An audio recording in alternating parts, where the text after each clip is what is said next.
খোলো। আমাদের machine unbox করা হচ্ছে। 1,30,000 টাকার মেশিন। সমাজ না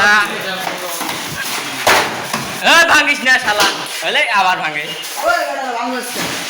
আমাদের লাইভ বেকারি শুরু করতেছি, সবাই দোয়া করবেন। উদয় ফুড লাইভ বেকারি। আমাদের হেড মিস্ত্রি ভাই, আমাদের যে মেশিন আনবক্স করা হচ্ছে, এটা হলো রুটি বানা মেশিন। রুটি ওই একই হলো, রুটি কাটা মেশিন অ্যান্ড মিক্সার মেশিন। এটা প্রায় 1,20,000। আমাদের লাইভ বেকারির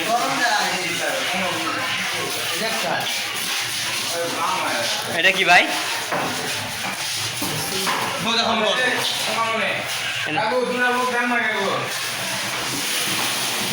এটা কি হতে পারে? একটা ওভেন হতে পারে ছোটখাটো।